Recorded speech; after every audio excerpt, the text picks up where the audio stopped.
Do you feel like you're barely keeping your head above water? That no matter how hard you try, meaningful progress remains out of reach? Heather gets that. She battled an eating disorder for years before seeking help. Now in recovery, Heather is here to tell you that positive change is possible even when it doesn't feel that way.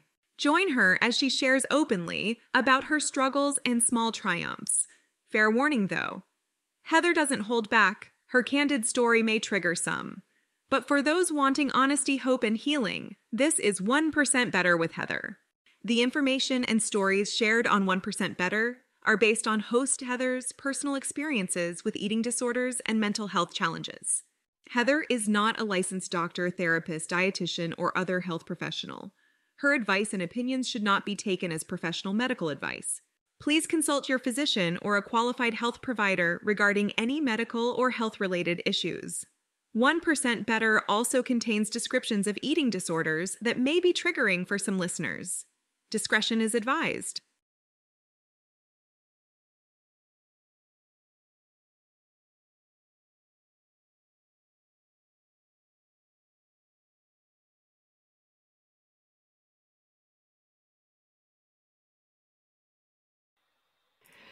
Hey there, Mellow Gappers, and welcome to 1% Better with Heather. I have a very special guest with me today. Laura Talosi is here. Yay, I got that right. Yes, you did. Welcome, Laura. Welcome. Thank you. And Thank you Laura's in for a treat. Oh gosh, Laura is a registered dietitian, my first registered dietitian. It's funny because the universe works in mysterious ways. I put it out on my TikTok the other day, because I made a TikTok about my not so liking of dietitians. Not you. You seem like a lovely person. And I was like, okay, come on down. And crickets. And lo and behold, you ask, you shall receive. 100%. So, yes. Welcome. Thank you. I'm Canadian. I'm nice. So it won't be that mean. We'll go with that one. So let's jump right into it, my friend. Sure. Introduce yourself to the world. Yeah. So my name is Laura Talosi, and I am a registered dietitian. I'm an integrative nutritionist, but I also am a non-diet weight loss coach. So I've been doing this for over 30 years, and I can't wait to dive in with your experience with registered dietitians, and just to say, you know, we all have our different backgrounds and our different approaches, and I think mine is probably a little bit different from standard. So, yeah, just here to support you and go right in. And I'm from New York, but I'm nice too. No, it's all good. It's all good. This is a mental health program. I'm not trying to give people more issues, man. We're here to fix people. Yeah, 100%. Support people. Mm-hmm.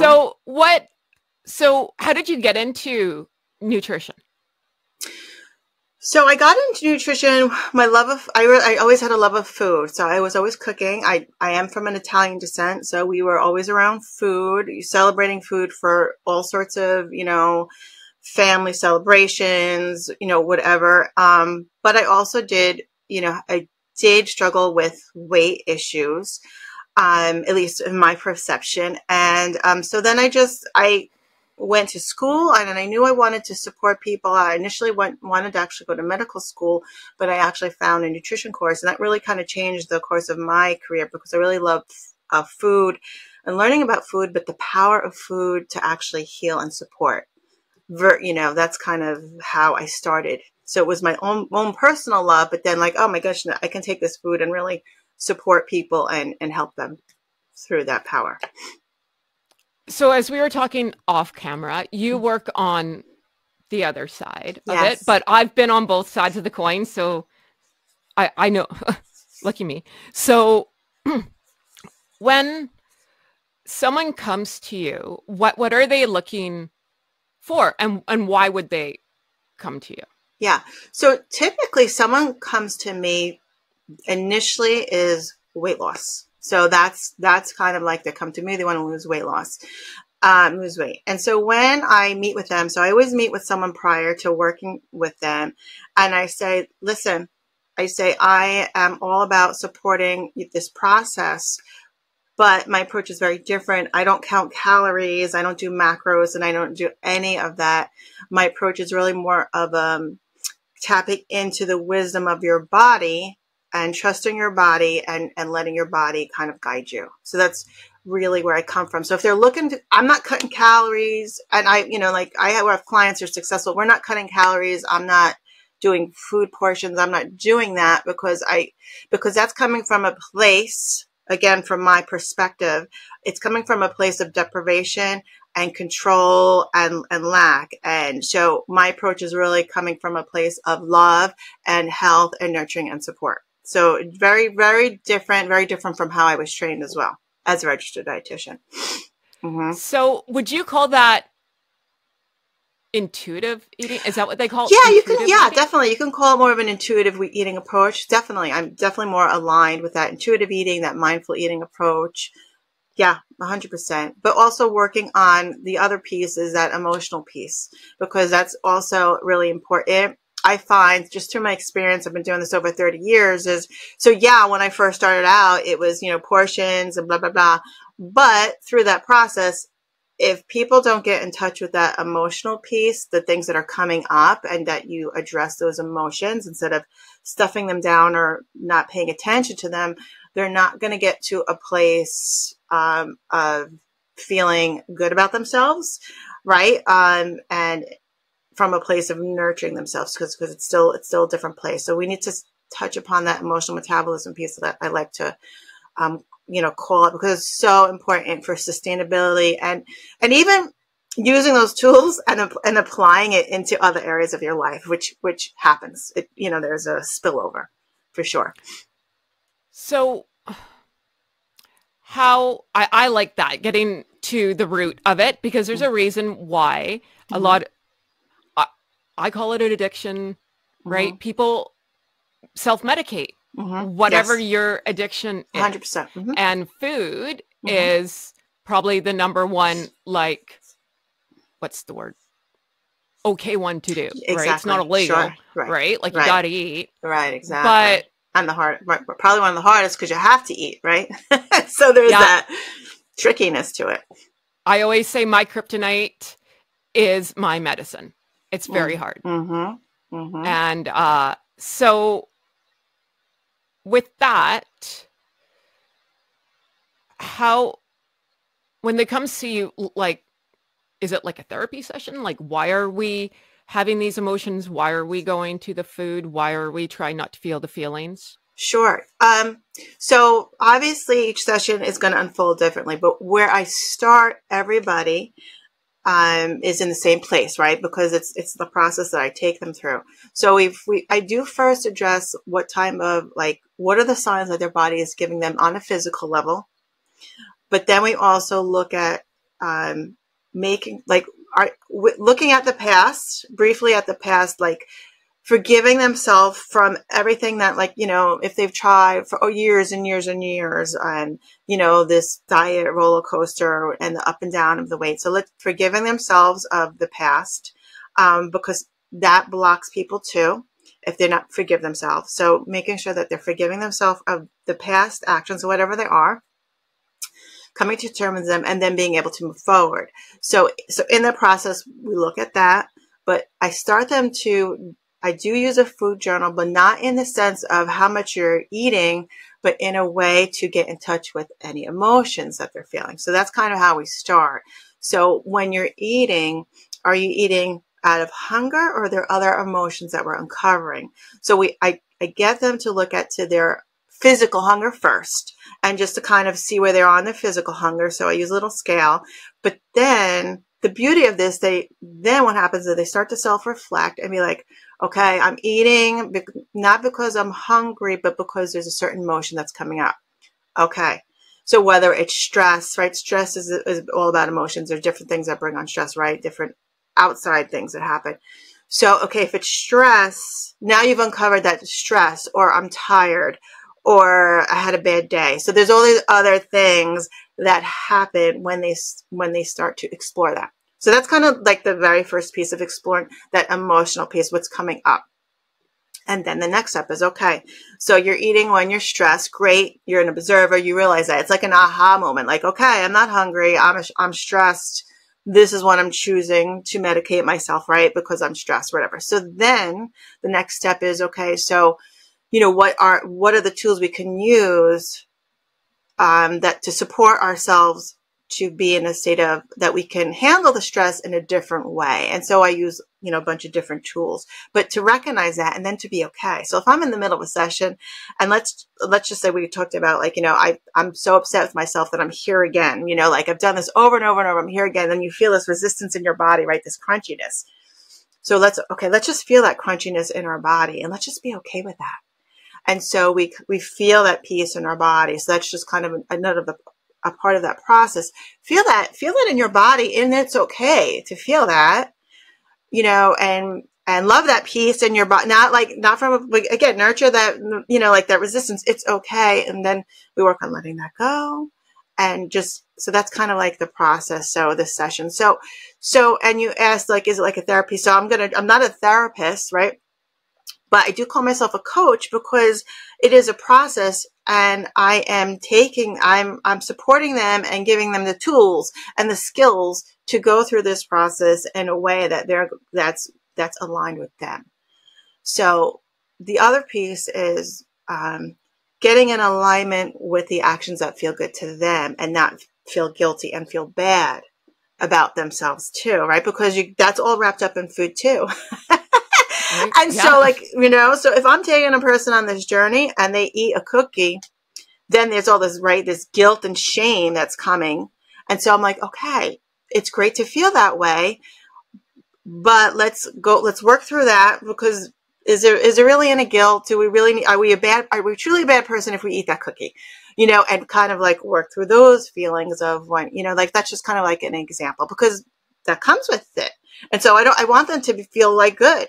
Like, okay, I ate the cookie. So what? Now let's move on, right? Like that's the place that I want to get them to from where I'm working with them. Well, and I love cookies. Cookies are amazing. And really and you're Italian, I'm Polish. Our people are foodies, right? Mm-hmm. Like the original foodies. Mm-hmm. And with Easter coming up, it's not like, I don't know, I'm going to assume your house as well. It's like going to Henry VIII, right? Like there's food everywhere. Like you can feed all of Canada in my house. Right. So how do we, in that journey with you, not get overwhelmed and be like, right. Is there like a system that I would do? 100%. So so again, that tapping into that hunger piece is really foundational. So then they know why they're eating. Then, so when they approach any event, whether it's going out to dinner or going for a celebration, like how do you want to approach this event? Like you can approach it in a place from like, I'm going to celebrate and it's okay, the food that I choose. Versus I ate that extra piece of challah bread or whatever it may be, right?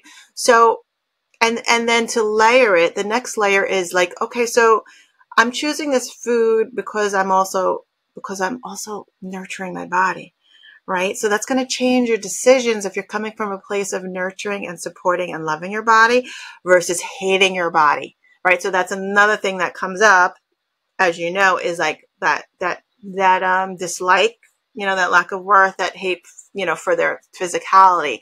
And so how can we love ourselves exactly how we are and then move forward and make our choices from a place of loving ourselves from a place of exactly how we are, but nurturing our body. So that's kind of the other, that's like a whole nother level, is that nurturing piece. So, and so that's kind of where you get into like the quality of food, right? So I don't look bad at bad food, good food, but I'm all about the farm raised food and quality of food. So you're looking at food in a different way from nurturing yourself versus, as you're bad. So when you're loving yourself and you're nurturing yourself, you want to nurture yourself with food that's whole and food that energizes you and that, supports the physicality as well as the emotionality too, right? Because food does that too, but you need to be in a place where you can do it from a place not of deprivation and shame, but from a place of, yes, this feels good to me. And if you have the cookie, that's okay. I had the cookie, big deal, because you're in a place of nurturing yourself. So I love that you said like farm raised. Like I live in Vancouver, but there's farms over here. Like I'm very blessed, right? Canada has different laws with food, right? Like there's not a lot of things that are allowed in our food, right? And I think that makes a huge difference in digestion, just in general. So maybe, and I'll circle back to around something else that you said, but speaking of like digestion, so I know certain foods like Brussels sprouts and broccoli, gassy foods, you know, cabbage, even though I love them all, they don't love me. How is there like a trick to dealing with the bloating? Like I know maybe not on your side of it, but from like the eating disorder side, like that's everyone's worst fear is you start nourishing your body because you've been starving and now you're like, you look 1,000 months pregnant. So I'm sorry, some of the questions kind of blurted out, but in terms of like that bloating piece, and if I'm answering it the wrong way, let me know. I also do assess that piece when I'm working with my clients. So that's what I love, is that I also can adjust that physicality. And so if that is an issue with that person, you know, we look at that piece too, you know, and as we, you know, that piece is also looked at. And so it depends on the person what's going to be looked at first, because if their GIs, so people's gastrointestinal tract can really affect their way of living. So if that's a big piece, like I have people that like they're scared to leave their house, or they have to time it just so because of they need to find a bathroom or something, right. You know, so that has to be addressed too, because they have to be, you know, comfortable. So that could be the foods that they're eating, but that could also be an emotional piece too. So you have to hit both of that, both of that at the same time. So I'm looking at both of that, and I do use journaling as like, okay, let's kind of like we can go a little deeper if we want, you know, with that piece as well. But I look at that as well, and sometimes that's either the first layer to look at. Because if you're not absorbing and digesting your food, you're not getting the nutrients to support your brain health either, right? So that, like, it's like this double-edged whammy here. Like, because if you're not digesting and getting the right food, that's going to affect your mental health as well, right? So it's both. So I have to so that's when I'm seeing someone one-to-one, we're going to address what are we going to hit first, or both are at the same time. And so sometimes a person might not be ready to address that piece initially, and we need to go through the emotional piece first. And then once they're feeling confident about their choices, then they are in a safer place to address that piece. So they have to feel confident and feel, I'm going to say safe, because if they're not feeling safe or confident in their choices, that's just another layer that they might not be able to address right away. Yeah, no, that totally makes sense. Okay, I got it. So, and then I liked what you said, that to feel confident and learn to love and be okay. And I'm learning, someone told me, I don't know, going on 30 years ago, don't sweat the small stuff. Still hasn't worked yet. And how do we get to that place of looking at the Easter food table and being like, okay, it's all good. If I have a piece of cake, I have a piece of cake. The world's not coming to an end. How do we get to that side of it? Mm-hmm. Yeah, well, that's just that. That's the process, and that's the support. So I'm going to say most people need the support to do that, right? I work with people long term, because they need support to get through that. They need the help to get through that. And you're rewiring your thought process, right? So that's a practice. And so what are the things that you need to do in order to lead up to that. So get in touch with your physicality, right? That's, we talked about that piece. Get in touch with the feelings that come up. So that's important too.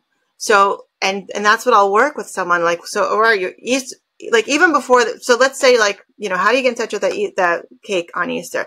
So when I'm working with someone, they know something's coming up and they're scared. I'm like, okay, let's bring it up. So we feel it in their body, right? Like this is the actual thing. We're actually, where's this coming? Where's the resistance in your body? And we're actually feeling that, and we're actually being okay with that. It's actually like, it's, being at peace with that feeling and actually working together, they're feeling okay with that. Then I say, okay, you have that piece of cake. Where's that resistance in your body? Then they'll be like, okay, I actually don't feel that resistance anymore. So it's actually like this actual process I do in a session with a person. They can do it on themselves after we do it. Cause that's, like we work with people, right, together, but the goal is for them to be at a place that they don't need my support anymore, right? Like that's the goal. Because they need these tools. I wanted to provide these tools, for people to move on, and because that's how it's going to sustain them, and that's how they're going to have that healthy relationship with food and with all the other relationships that they have, right? So get in touch. So that's a process. Feel that resistance. Be okay with that resistance. And then a part of that process is where is that in your body? So I'm kind of taking you through what I actually do. Mm-hmm. Have them feel that resistance. And then actually, if it's in alignment with them, if it feels good, can you pretend that resistance is like a child or a pet in your body and send like love and send some love to that place in your body. And then this way they get into they change the feelings. So that it's their feelings of their nourishing feelings versus a depleting feeling, right? Because our emotions can be depleting. I don't say bad or good. I'm watching my words, now I really want to be impactful with the words I choose. And so I'm not saying there's not negative or positive, but there are emotions, if we don't handle them, that are repleting. They replete us physically on a physical level as well as an emotional level. But then there are the emotions that are repleting us. They replete us and nourish us on a physical and as an emotional level as well. So we want to get into those feelings that are nourishing us. All right. So what's another practice that we do is that practice of gratitude. Like that's the easiest feeling. That's the easiest feeling to actually be able to relate to is gratitude. And that's another kind of process that I take them to, separate from like that in-person session, but get into those feelings of gratitude, right? Like, so we see gratitude journals all over. You see people practicing that. But the reason why we say, let's do gratitude, sure, it's feeling great, but it's getting you into a nurturing and replenishing feeling. So you need to tap into that feeling. This is my approach. Okay.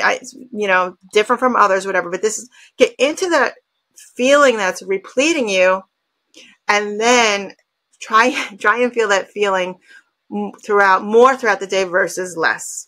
So that's why that gratitude is easy to tap into.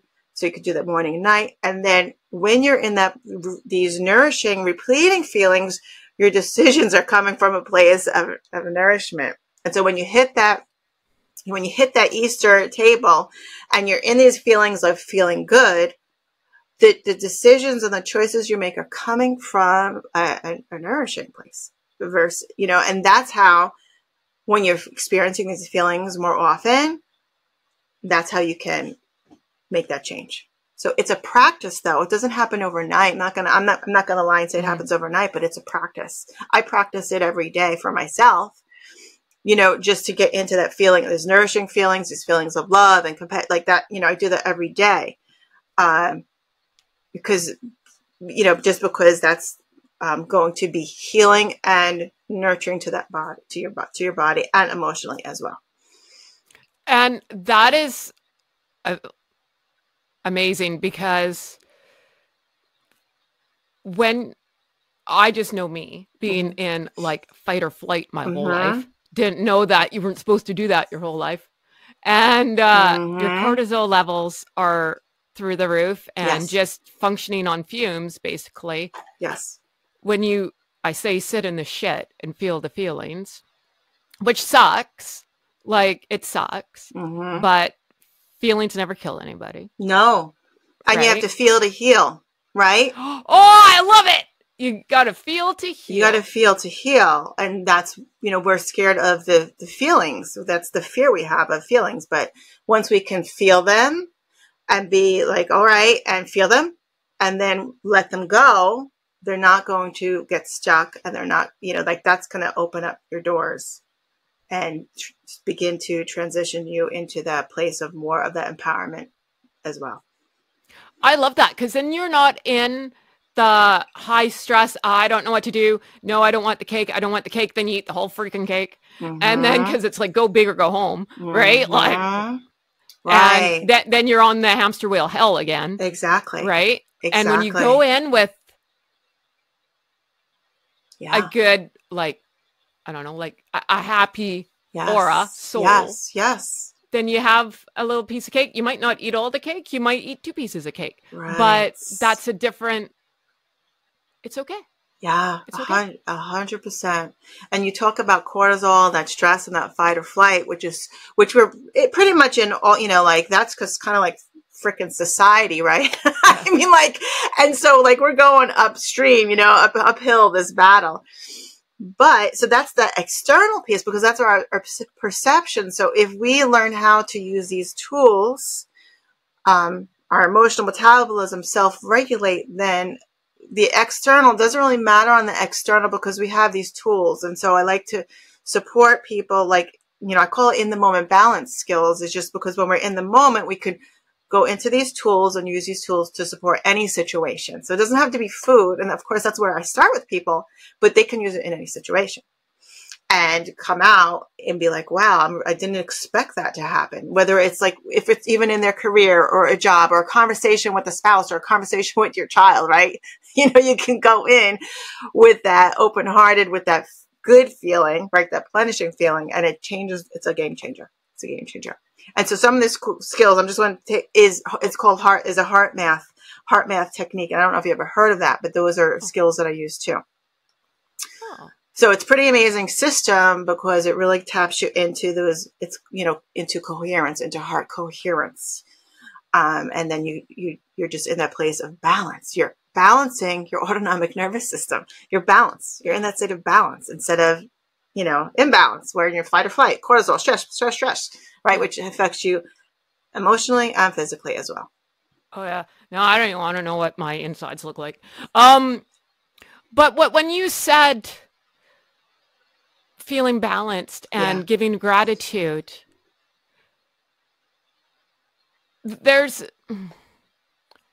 I can't say everyone in society, but there's been in the past, I don't know, I say 20 years. Mm-hmm. And with internet and everything, it seems to me it's been more of a dog eat dog world. I got to step on this person, get this person. And I really want to one up somebody, and everyone's living beyond their means, and everyone's fighting a battle I know nothing about.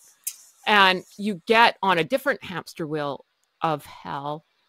And everyone, to me, just seems stone, like they're hard, right? And how come it's so hard for people to lay down the sword and just be like, you know what? I don't want this anymore. I'm sorry. Some of it froze a little bit. Oh, basically, okay, can you hear me? No, it's okay. Yeah. Okay. So basically, I just said, like, people are more in a dog eat dog world. Right. And stepping on people to get somewhere. And that's how they think now that they have to be. Why is it so hard for people to lay down their sword and just be like, I don't want no part of this rat race anymore. Like, I'm just going to go off and do my own thing and be happy. That I think part of getting to that place is you wanting, a person wanted to get to there on their own. So I think it needs, so we can't change anyone. So through my, years is like, I know I can't change anybody, right? But I can change myself. I know I can change myself, and I know I can change my response to situations. And that's kind of the process that I've been going through is, my own, like, okay, so how can I look at a situation differently? And then I share that, like, different perceptions. Like, so is that really the truth? So the question is like, can we, let's just say something, can we eat food not from a place of good or bad or whatever, or want to lose weight or feeling like crap? Can we eat food just because we want to nourish ourselves, just because we want to feel good? Can we let everything else go? And that's another important piece, is letting other things go. I'm not saying it's easy, but it's an important piece, right? And that's another practice. So can we show up here today, me and you, not because we want to be seen, let's put it this way, but because we're here, just because we want to share some good conversation, and whoever we can support with our conversation. We're here because that's what we want to do, not because of maybe, we'll gain a client or something like that. You know what I'm saying? Can we be here just because we want to share this valuable information? So it's another way of looking at things a little bit differently, but that's kind of also like the approach is, can we do things without an attachment to something, right? That's the word, without an attachment, without an expectation, right? I love, I'm going to cook dinner for whoever. And I'm not going to expect anyone to clean up afterwards. If they do, great. You know what I mean? Like, that's just kind of like a small little example, but that's without an attachment or without an expectation, but because we're coming from a place of service, right? And a place of love, all these nourishing and nurturing feelings. So maybe it was like a long-winded answer from your question, but, I think it's a level, like you keep improving and right. Our human life is a journey, and we keep learning and improving and up leveling. It's just another level that we get to see as we go through this, pathway, from my personal opinion. Yeah. And when you start loving yourself and giving yourself grace and kick out the 7 horsemen, the guilt, the shame, all the people that like to party up in my head. Mm-hmm. It's very freeing and then contagious, right? Well, I think I'm a decent human being, but every time I get in my car, someone makes me mad, and then that goes out the window. Mm-hmm. But I get it back. Mm-hmm. And that's, Rome wasn't built in a day, right? So just give yourself grace, and yes, it happens. Birthday parties are going to happen. Yes. And we socialize around food. Yeah. And it's okay. Yeah. Right? Like 100%. It's not. It's 100%. And you can't be on a weight loss journey and expect the scale to go down every week. That's not realistic either, right? Right. Yeah. I honestly don't even ask my clients about their weight, to be completely honest. They'll share it with me. But we look at, I'm always assessing like physicality and other signs that their body's giving you. And so we look at so many other different measures of their success. And yes, food behaviors is also another measure of their success. So I will assess like all these different eating behaviors, right, that one may perceive as negative. One of the questions I have is like, someone said, is like, I love to eat, I love food. And so people often perceive that as negative. And I go, I don't think that's negative. I said, why, let's address that. So that's, so there's a whole host of things that I'll ask. And so when people change their thoughts around how they're eating too, those are also, wins. So it's not the physicality piece, that I'm focusing on. Of course, it's a part of it for them, but it's certainly not. It's not something that like, it's a stupid number. It's a number, and I don't want people to get caught up in the number, because it really doesn't mean anything. I mean, like if we're putting all our value on that number, it means, it truly doesn't mean anything. But then I get people to tap into that. What do you think that number means to you? Right? Yeah. And like observe what's going on with that number, because that's a part of the whole thing, is like observing, like what is that self-talk? You didn't lose weight this week. Okay, so what does that mean? you did XYZ, you did really well, you could, you know, you did all these amazing things. And just because you didn't lose weight, what are you making that mean? Right. So what's coming, what triggers are coming up? What are you making that mean? And so like, you know, you talked about like, you know, things that, you know, we drive and we feel this road rage. Okay. So now now the next step is, okay, I'm feeling road rage. Like you're being let's be the gentle observer. Why? Like, I'm feeling rushed. I'm feeling I have no time. Like why? They're in my way. You know, like start to be the gentle observer, not the judger, not the juror, but the observer, right? Just observe like, okay, this is triggering me. Why? Why is that triggering me? And then, you know, like that, go through that too as well. So as a dietitian, I have a question for you. Sure. Social media. Yeah. Yeah.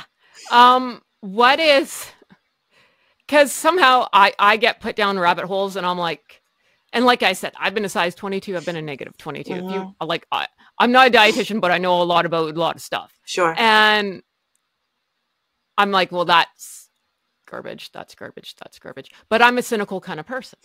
So how do people learn to kind of like take a double take? Because there was the big movement in, when was it? Like 2000s, Atkins, taking something out of a diet. And then there was, I don't know if you had Dr. Bernstein in the States. I remember that one. Okay.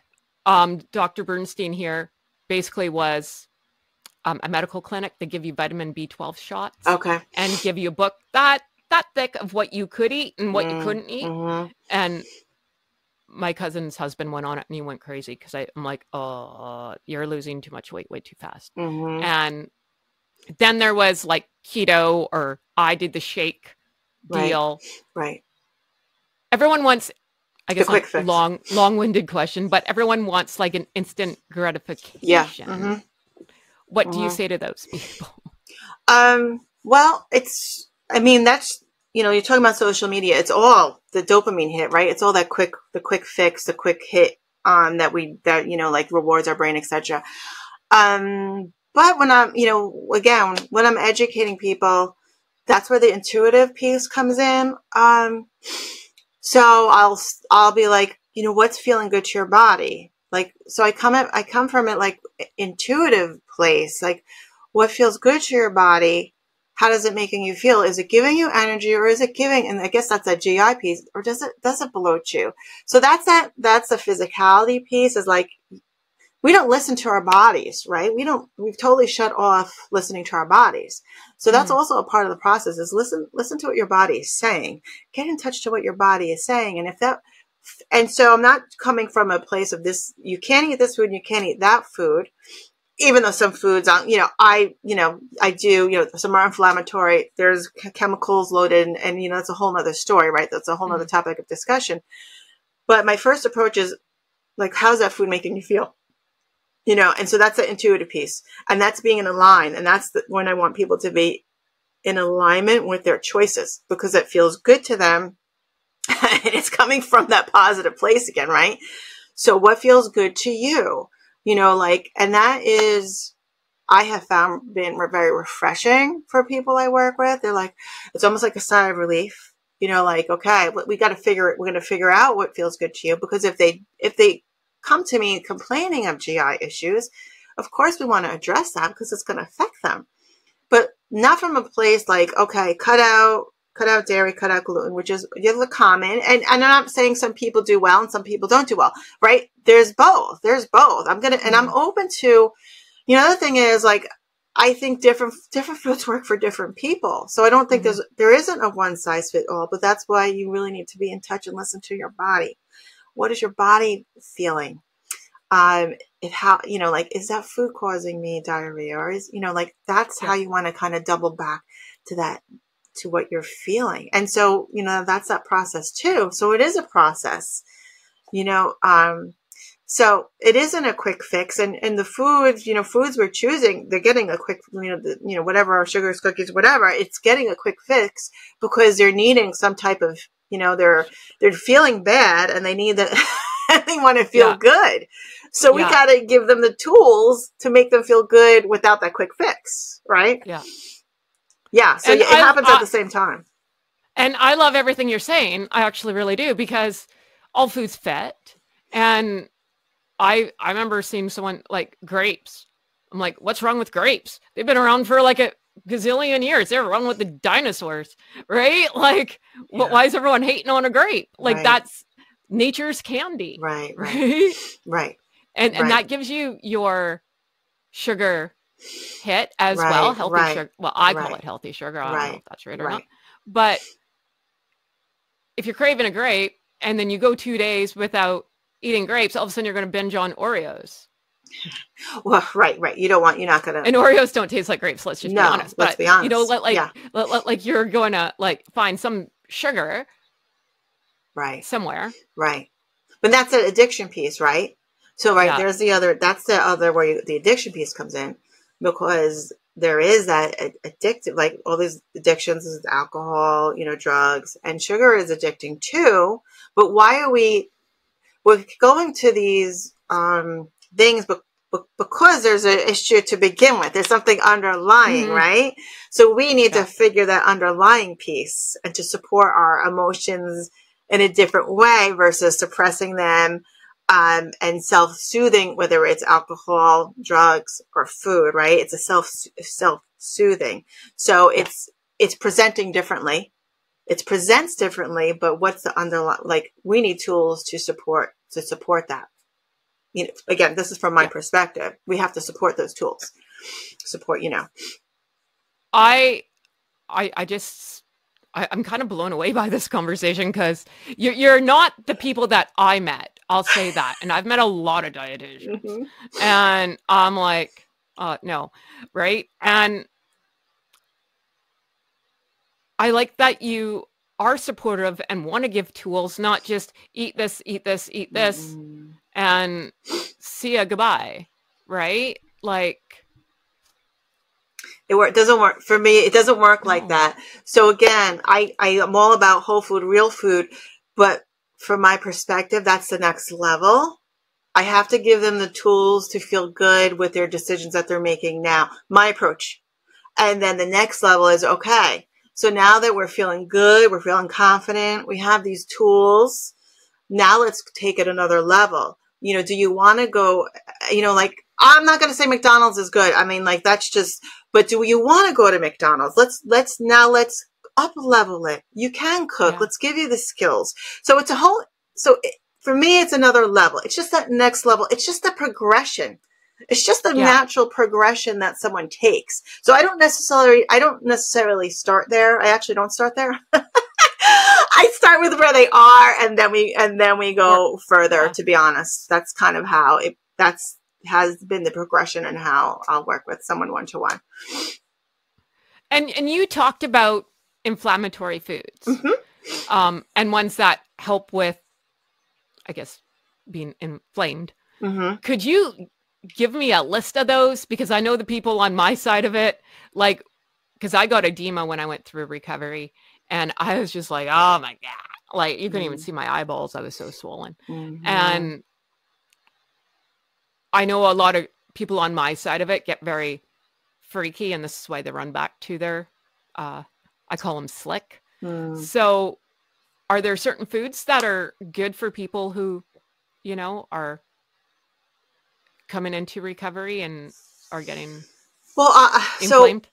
So honestly, you really want the whole foods, because here we go with the shakes. So you're going on shakes, and what is all the shakes made up of? There's clue, can't read it.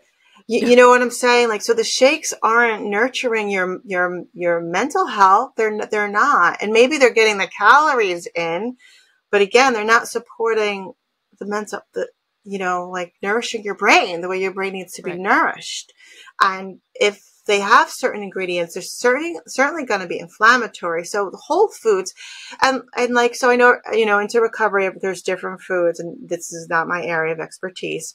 However, like, if people need to be on a liquid diet, let's just say, you can blend whole foods and eat whole foods that aren't as inflammatory as like those as a shake or something to get you past that reintroduction of food, right? And that bloating, etc. Because I understand that's scary and you don't want to do that. So that's kind of like my take on the inflammatory. So like anything highly processed is going to be inflammatory. I mean, that's just how it is. You know, like it's cut and dry. It's going to be inflammatory. So these shakes with all the crap in them, they're going to be inflammatory. You know, they are. Can they serve a purpose? Short term, sure. I mean, I know. So again, here's the opposite, opposite end of the spectrum. People who, are morbidly obese and they do the shakes. It's not teaching them how to eat. It's not coming from a place of love.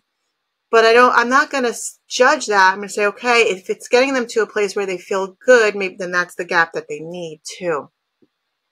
And again, that's also like, we're not going to judge where you've been. Let's be accepting and okay where you were. And now let's, here we are, and let's move forward, But like anything highly processed is going to be super inflammatory.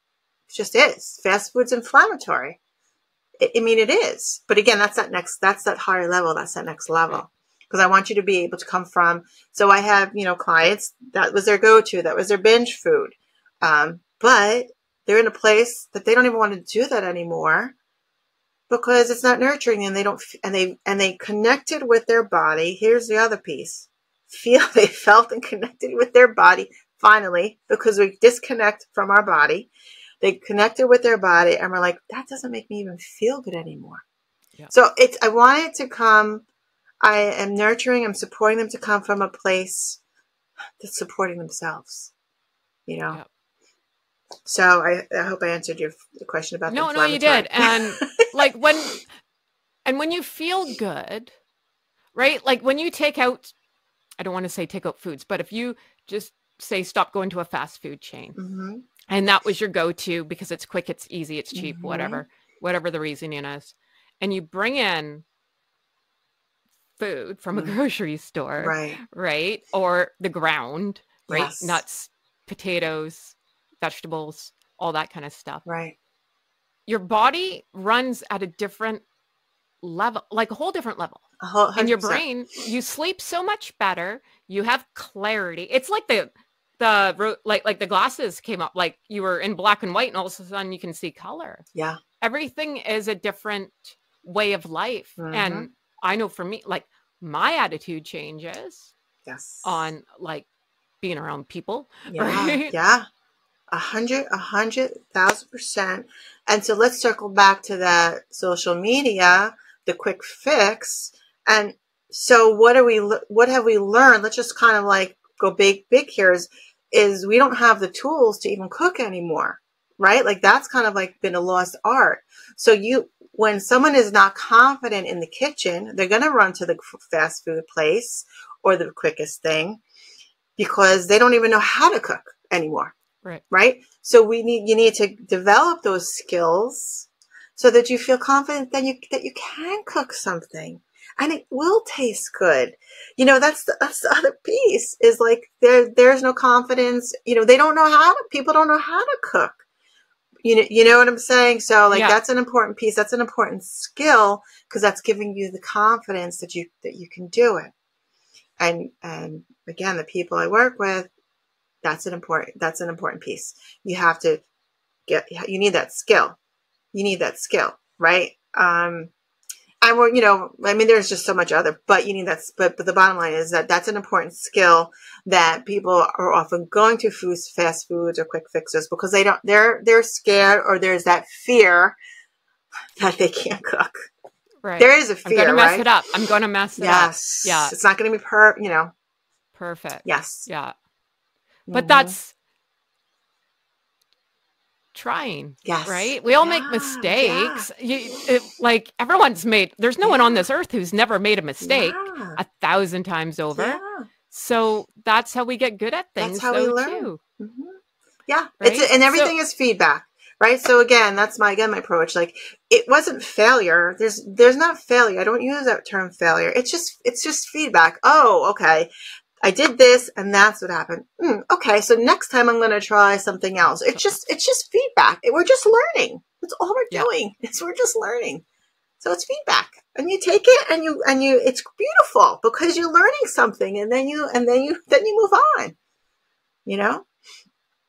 The only thing I will say, like, because I am addicted to social media, I'm not going to lie about it, but I do go down like cooking on TikTok, and I love seeing things from different countries, how people cook different foods. I'm lucky. I live in Vancouver. We are very multicultural here. I could go anywhere and get food from around the world down, like walk one block. So I think that is a great thing too. When you start saying all foods fit, Right. Maybe you just didn't like your mom's bland cooking growing up, because I didn't have spice growing up, right? Like, I don't think I had a taco till I was 15. So going to other culture restaurants, you might find you fit in with the Greeks, or you fit in with the Italians, or you fit in with the whoever, right? Right. And then just really kind of nurturing that piece to be open-minded to try different foods, right? Because like that's a fear. What if I don't like it? Yeah. I mean, it's a fear, and then I can't eat, that's another fear, but like, try it, and we don't try, like, not to make a blanket statement, but we're just scared to try things, or, there's so many other things that, play into that for sure. Even textures, right? Like, that's sensory things. Like, that's all a part of it too.